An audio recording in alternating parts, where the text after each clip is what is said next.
In the workplace, we are looking at the work ethics. And basically, what I've been doing is talking about things, simple things that you might need to observe in the workplace for you to get better as we coach ourselves for success. Remember, we are on continuous learning, and it means we are learning, relearning, and unlearning. Certain things that we have learned in the past, or certain beliefs or cultures we have passed through, or schools that we went to, and we got certain behaviors or mannerisms. But I've been talking about certain things that we might need to adjust or improve on.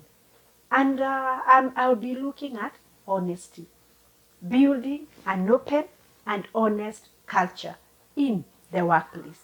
So I'll be looking at a few things. One of the things that we need to do is setting good examples. Are we role modeling? What do we want people that are looking at us to see? So what kind of example are we doing? Are we telling them this but doing something different? Do we mean what we say? Do we say what we mean? When we train them, are we telling them to do things that we have done because we know we have done them well? So set a good example. Listen to each other. I've talked about good communication skills, and one of the things was listen more than you speak. So listen to each other. Everybody has something to contribute.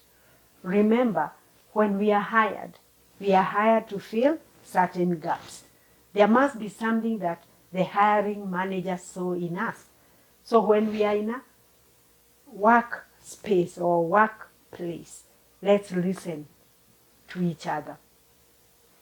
Actions speak louder than words. Remember, we are setting good examples. We are role models. There are people that are joining the institution and we have certain experiences. What are we showing them? Remember, I have always repeated that people will not listen to what you are saying. They will watch what you are doing. So actions will speak louder than words. Communication is key. How do we communicate? Verbally and also written. How are your emails? Are they polite? Are they genuine? Are they sincere? So communication in workplace has to be honest. You are saying what you mean, and you mean what you say.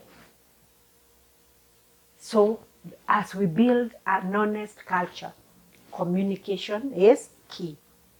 Hold regular meetings, but these meetings must be managed so they do not take a lot of time and they are meaningless meetings. We will talk at a later date about effective and efficient meetings. So when you hold a meeting, you know exactly what you are going to discuss. You know what you discussed previously. There were action points. And when you come to this other meeting, you're looking at who was in charge of what. Have they been done? Are there things that are pending? Why are they pending? Do they require help? So hold regular meetings so that you can update your team members. Provide multiple ways to give feedback. Remember, feedback is the breakfast of champions, and we want to succeed. So we require feedback, whether positive or negative. Some is we even ask for that feedback. Sometimes it's a culture. When somebody does something, you give feedback. Remember, I have often said that you do not wait for the end of the year to give that feedback. Give feedback on a timely basis. When something has occurred, do not wait. Just give that feedback there and then. So provide multiple ways to give feedback: over lunch, over a cup of tea, in a boardroom, but make sure it is not done in the open, especially when it's negative feedback. Do not do it in public. Be transparent. Share the ups and downs. What are the team members going through? Are you discussing? Are you helping one another? It is important that if you want the team to be strong, there is that transparency. Is there a whistleblowing policy? There are certain things that people will see. They do not want to say. They do not want to say them for fear of being victimized. So is there a way that people can say certain things without being victimized? So it is important workplaces develop a whistleblowing policy. Think of complaints as valuable data. And that's why it's important. When people leave organizations, you collect information from them. Why are they leaving? Is it only that they have secured a better position out there?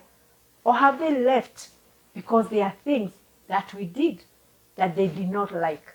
Have they left because their supervisors or managers didn't treat them fairly or didn't treat them with fairness?